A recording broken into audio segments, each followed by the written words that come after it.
If you're listening to this right now and you're ready to hear something that might completely shift how you think about getting older, drop a comment and say yes. Because what I'm about to share with you isn't just about lifting weights. It's about something much deeper, the human spirit.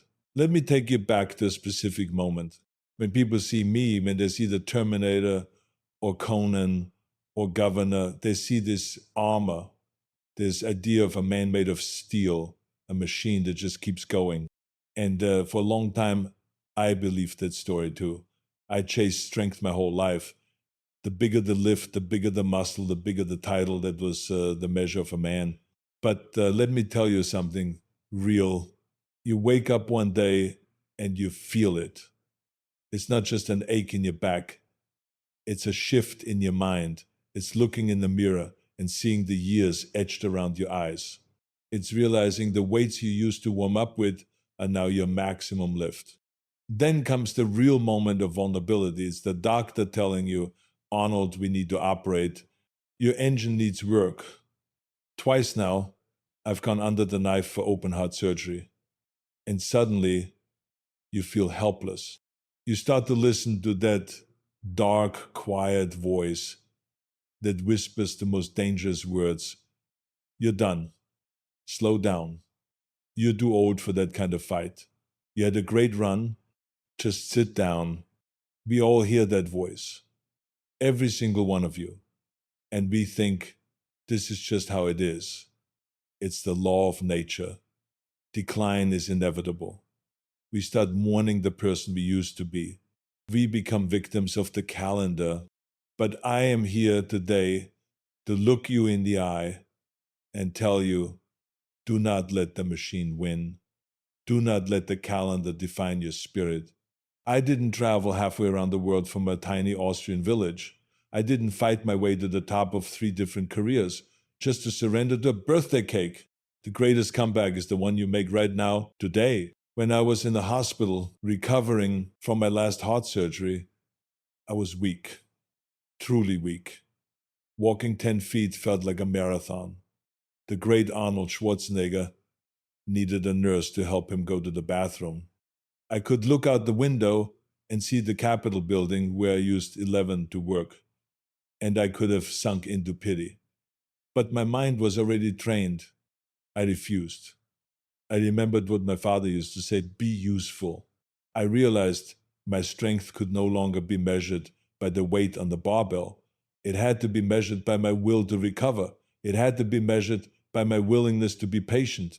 Adversity is not your enemy, it is your new trainer. It forces you to get smarter. It strips away the ego and shows you what real, enduring strength is. I had to change my entire blueprint. My workout is no longer about destruction, it is about preservation. I still lift weights, yes, but the goal is different. The goal is to send a clear message to my body every day. We are still a team. We are going to build this muscle so we can protect these joints and keep these bones strong. If you don't use the muscle, you lose it. It's called sarcopenia. It's the enemy of old age. So you lift, but you lift smarter. You focus on functionality. We are training for life, not just for the stage. We train to be able to pick up the grandkids, to carry the groceries, and to stand up straight after a long flight. That is real power. And the essential change? Mobility. If you can't touch your toes, you can't play the game. We spend more time stretching, doing yoga, and just walking. I want to keep my joints moving like a well-oiled machine, not a rusted relic. And the fuel. I grew up on schnitzel. I love meat. I needed 5,000 calories a day. But I looked at the science and I looked at my heart and I said, okay, Arnold, it's time to evolve. Your body is a classic car. It needs premium, specialized fuel. It needs protein to hold on to muscle. But now it needs a massive infusion of plants to clean the system and fight inflammation. I am practically a plant-based fanatic now. And it makes a huge difference in my energy levels. We are eating for optimization, not just for taste. It is about being a deliberate eater, not a sloppy one. And the hardest part of all, I had to admit I needed rest. I had to stop seeing sleep as a weakness and start seeing it as the most powerful healing force on earth. My body works just as hard in bed repairing itself as it does in the gym. You must accept this new reality. Recovery is your new high-intensity training, and that includes mental rest. Stress is a killer. It eats muscle. It clouds the mind. You have to find your way to switch it off. For me, it's playing chess, reading a good book, or just being out with my animals. You must protect your time, your joy, and your peace. So, how do we keep moving forward? How do we find that second wind when the first one is long gone? It comes down to momentum, and it comes down to joy.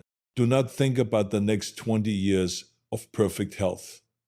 That is too overwhelming. That will freeze you. Just think about the next 30 minutes. Can you choose to walk for 15 minutes instead of watching TV? Can you choose one healthy snack instead of the sugary junk? Can you learn one new word today? Small victories build the momentum of a champion. You must get a small win every single day. That feeling of progress is the energy that keeps the truck rolling. Forget the New Year's resolutions.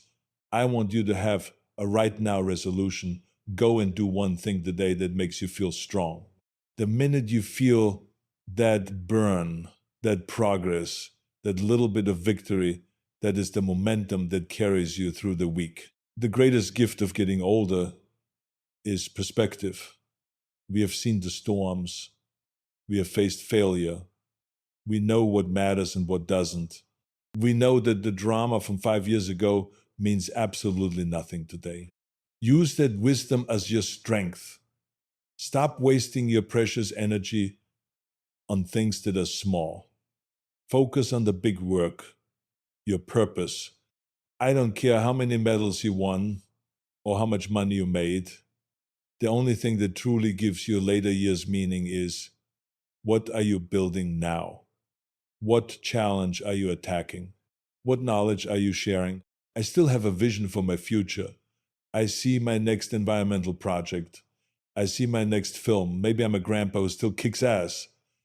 I look forward to my morning bike ride. That vision, that purpose, that's the fuel that gets me out of bed before the sun rises. Do not let your retirement be a retreat. Let it be a reboot. Don't settle. The minute you settle, you decay.